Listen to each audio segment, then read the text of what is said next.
Kung ang isang lalaki ay magnakaw ng isang baka o ng isang tupa at patayin o ipagbili, ay kanyang pagbabayaran ng 5 baka ang isang baka at ng 4 na tupa ang isang tupa.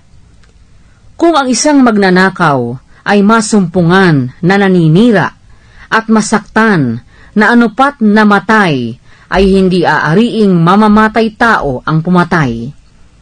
Kung sikatan siya ng araw, ay aariin siyang mamamatay tao.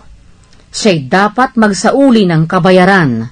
Kung siya'y wala, ay ipagbibili siya dahil sa kanyang ninakaw. Kung ang ninakaw ay masumpungang buhay sa kanyang kamay, maging baka o asno o tupa, ay magbabayad siya ng ibayo. Kung ang sino man ay magpastol sa isang bukid o sa isang ubasan at pawalan ang kanyang hayop at pastulin sa bukid ng iba na pinakamainam sa kanyang sariling parang at sa pinakamainam sa kanyang sariling ubasan, ay sasaulian niya. Kung may magningas na apoy at magtangay ng mga tinik na anupat ang mga mandala o ang mga uhay o ang bukid ay masunog, ay tunay na magbabayad yaong nagpaningas ng apoy.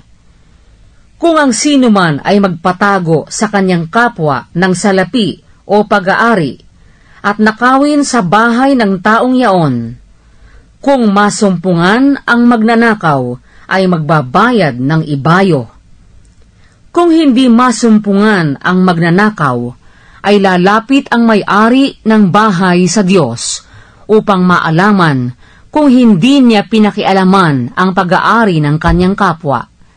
Sapagkat lahat ng bagay na pagsalangsang, maging sa baka, sa asno, sa tupa, sa damit, o sa anumang bagay na nawala, na may magsabi, ito nga ay akin, ay dadalhin sa harap ng Diyos ang usap ng dalawa. Yaong parurusahan ng Diyos ay magbabayad ng ibayo sa kanyang kapwa.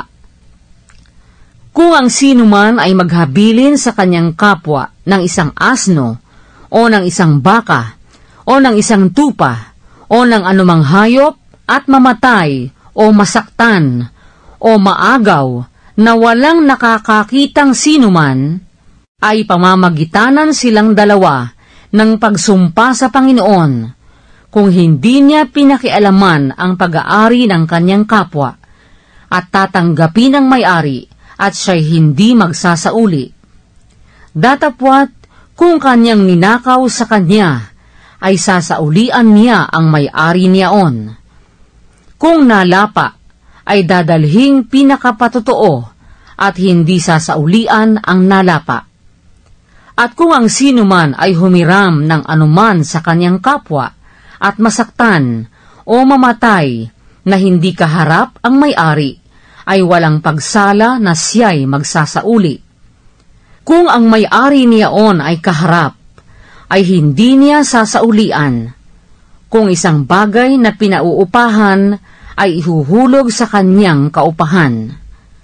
At kung dayain ng isang lalaki ang isang dalaga, na hindi pa niya nagiging asawa, at kanyang sipingan, ay tunay na kanyang ipagbabayad ng bigay kaya upang maging asawa niya.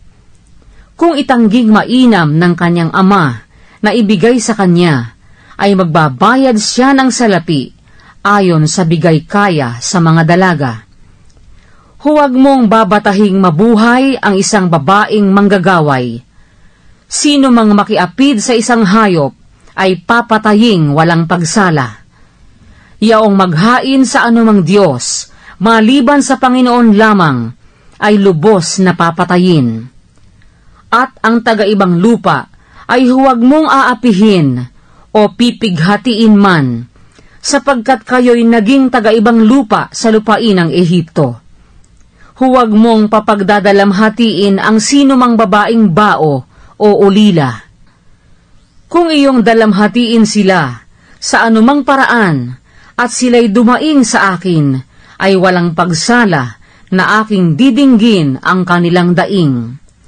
at ang aking pag-iinit ay mag-aalab, at aking papatayin kayo ng tabak, at ang inyong mga asawa ay magiging mga bao, at ang inyong mga anak ay mga ulila.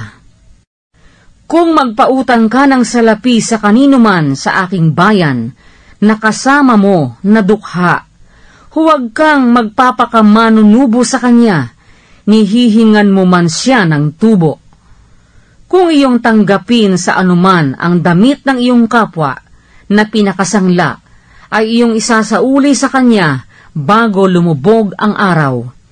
Sapagkat iyan ang kanya lamang pangbihis, siyang kanyang pangdamit sa kanyang balat. Ano nga ang kanyang ipangtutulog? At mangyayari na pagka siya'y dumaing sa akin, ay aking diringgin, sapagkat ako'y mapagbiyaya. Huwag mong lalapastanganin ang Diyos, ni susumpain man ang pinuno sa iyong bayan. Huwag kang magmamakupad ng paghahandog ng iyong mga ani, at ng tulo ng iyong mga pigaan.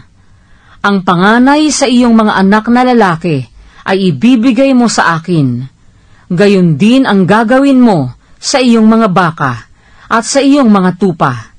7 araw na mapapasa kanyang ina, sa 8 araw ay ibibigay mo sa akin. At kayo'y magpapakabanal na tao sa akin, na anupat huwag kayong kakain ng anumang laman na nalapa ng ganid sa parang, inyong ihahagi sa mga aso.